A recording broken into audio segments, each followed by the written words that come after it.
करीब 12,000 रुपए प्रति माह कमाने वाला एक युवक वो बेहोशी की हालत में था। अचानक ही उसकी आंखें खुलती है। जब आंखें खुलती हैं तो देखता है कि वो एक आलीशान कमरे के अंदर था, आलीशान घर के अंदर था। जिस बिस्तर पर वो लेटा हुआ है वो बिस्तर कोई सामान्य नहीं था बल्कि असामान्य था।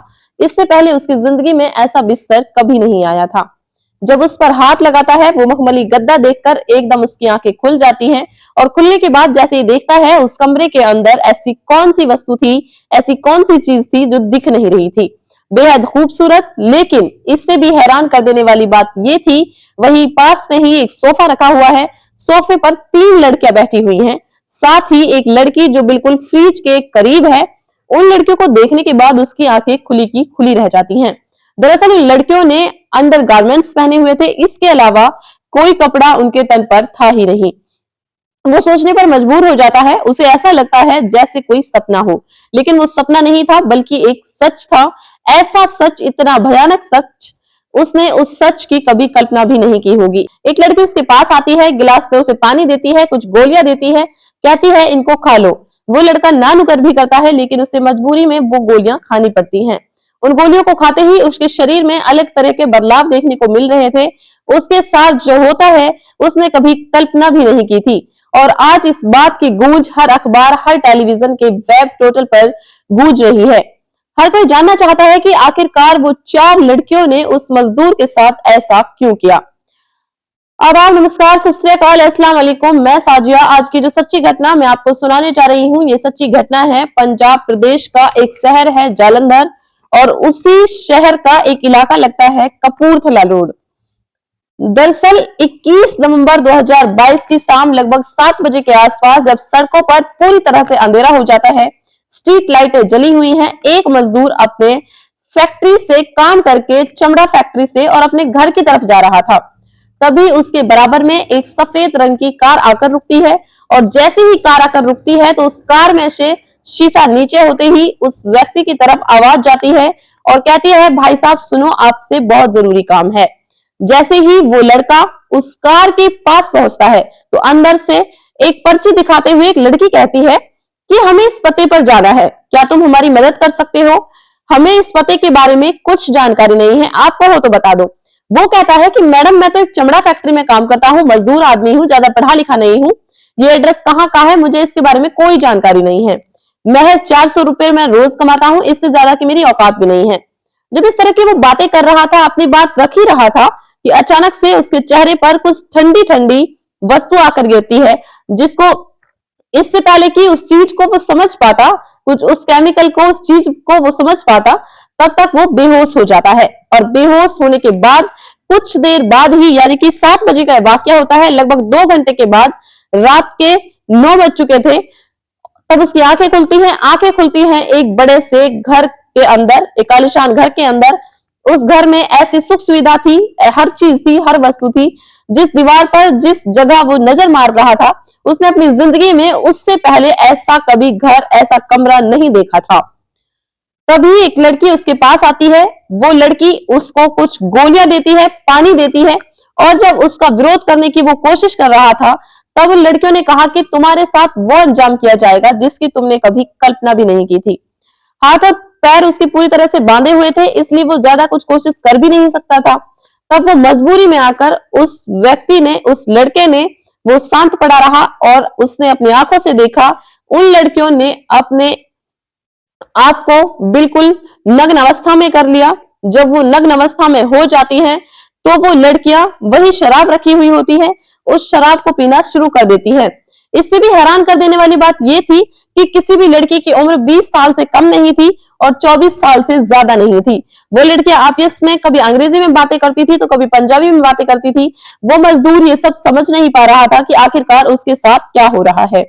जब उसको गोलियां और वो पानी पिलाया गया तो उसको पीते ही उसके शरीर में अलग तरह के बदलाव होने लगते हैं, और जब बदलाव होने लगते हैं तो उस लड़कियों ने, उन सारी लड़कियों ने उसके साथ बहुत गलत हरकतें करनी शुरू की जो उस लड़के को बिल्कुल अच्छी नहीं लग रही थी। लेकिन जिस तरह से उन लड़कियों ने उन लड़कियों में सब में कंपटीशन होता है, उस लड़के के साथ वो गलत करती रहती हैं, उस लड़के के साथ वो गलत काम को अंजाम देने लगती हैं। जैसे क्या एक जानवर किसी के साथ करता है। वो लड़का रो रहा था, गिड़गिड़ा रहा था, उनसे कह रहा था कि मैडम तुम मुझे जानती नहीं हो, मैं मजदूर हूँ, गरीब आदमी हूँ, तुम ये सब क्यों कर रही हो। लेकिन वो चारों लड़कियां इतनी ज्यादा उसके साथ गंदी हरकतें करती हैं। तो शायद उन लड़कियों ने शराब पी हुई थी, वो नशे में थी, उन्हें कुछ दिखाई नहीं दे रहा था। धीरे धीरे करके रात के 3 बज जाते हैं। 3 बजे तक उस लड़के को वो बंधक बनाए रखती हैं, उसको इसी तरह से बांधे रखती हैं। जैसे तैसे 3 बज जाते हैं, उसे किडनैप करके वो लेके आई थी, ठीक उसी तरह से हाथ और पैर बांधकर उसको उसी जगह पर, उसी इलाके के आसपास फेंक देती हैं। अगले दिन जब वो लड़का सीधा थाने पहुंचता है और थाने जाने के बाद अपनी परेशानी, अपनी बात इससे पहले कि बताने की कोशिश करता, थाने से बाहर ही वो लौट कर आ जाता है, क्योंकि वो गरीब आदमी था। वो ये कहते हुए कि शायद पुलिस इसके खिलाफ कोई कार्रवाई करेगी या नहीं करेगी, तभी वो लड़का अपने घर जाता है और घर जाने के बाद रात बीती हुई सारी बात अपने घर वालों को बताता है।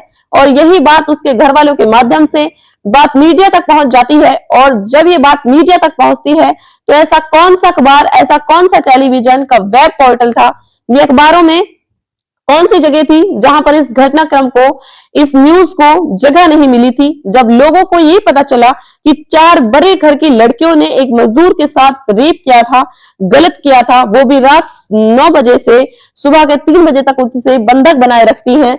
साथ ही उन्हें जिस तरह से उन्होंने उसे गोलियां, उसे इस तरह की चीजें, उसे इस तरह के बंधक बनाए रखा था, उन लड़कियों ने शराब पीकर उसे बंधक बनाए रखा था। लेकिन जब ये अखबारों में छप जाती है जब ये बात, तो पंजाब पुलिस हरकत में आती है और उन लड़कियों की तलाश में जुट जाती है। उस इलाके के जितने भी सीसीटीवी कैमरे हैं, जितनी भी जगह हैं, उन सबको तलाशने की कोशिश की जा रही है ताकि सफेद कार के बारे में पता चल सके। सफेद कार में बैठी हुई वो कौन कौन लड़कियां थी, किस घर की लड़कियां थी, और वो किस घर में जाकर उस लड़कियों ने, उन सारी लड़कियों ने उस लड़के के साथ की थी। पुलिस इस सबको जानने की कोशिश कर रही थी, लेकिन पुलिस वालों ने जैसे उन लड़कियों से बातचीत करने की शुरू की, कोशिश की, तो उन्होंने बताया कि तुमने एफआईआर दर्ज क्यों नहीं कराई। तो वो बताते हैं कि हमारा अपना आदमी जिंदा लौट कर आ गया, वो ही हमारे लिए खुशी की बात है। वो 4 लड़कियां चाहती तो इसे मार भी सकती थी, इसे नुकसान भी पहुंचा सकती थी, लेकिन उन्होंने इसके साथ शारीरिक शोषण के अलावा इसे कोई और नुकसान नहीं पहुंचाया है, तो इसलिए हम कोई कार्रवाई नहीं चाहते हैं। वैसे भी गरीब आदमी है, महीने के 10-12 हजार रुपए महीने कमाते हैं, इससे घर का खर्च भी नहीं चल पाता। ऐसे में हम कहां पर जाकर केस लड़ेंगे, क्या करेंगे, समझ नहीं पा रहे हैं। लेकिन हर कोई इस बात को जानना चाहता है, जालंधर पुलिस हो या पंजाब पुलिस हो, ये कि ये 4 लड़कियां कौन थी, कहां से आई थी, आखिरकार उन्होंने इसके साथ ऐसी गंदी हरकत क्यों की। क्या ये शराब के नशे में थी, या फिर वो लड़कियां डेली वेज ऐसा करती थी, रात को सड़क पर निकलती हैं और किसी व्यक्ति को अपने घर में ले आते हैं। ये बहुत सारे सवाल हैं, बहुत सारे क्वेश्चंस हैं हर किसी के दिमाग में, जो कि जानना चाहता है। ठीक वैसे ही जैसे लोगों को इस बात की जानकारी मिली खबरों के माध्यम से, तब लोग इस घटना को लेकर चटकारे भी ले रहे हैं और हैरानी भी कर रहे हैं कि एक तरफ लड़कियों के साथ गलत होता है, लड़कियों को हवस का शिकार बनाकर उनकी हत्या कर दी जाती है, ठीक उसी तरह से इस समाज में ऐसी भी लड़कियां हैं जो लड़कों का भी शोषण कर रही हैं। ये बात कितनी सच है और कितनी झूठ है, इसके बारे में जालंधर पुलिस अपनी जांच पड़ताल में जुट जाती है और उनका दावा है कि जितनी जल्दी हो सकेगा इस सच को दुनिया के सामने रखकर इससे पर्दा जरूर उठाया जाएगा। दोस्तों, अगर वीडियो अच्छी लगी हो तो एक लाइक करके कमेंट बॉक्स में अपनी राय जरूर लिखें। तो मिलते हैं नेक्स्ट वीडियो में, तब तक के लिए जय हिंद, जय भारत।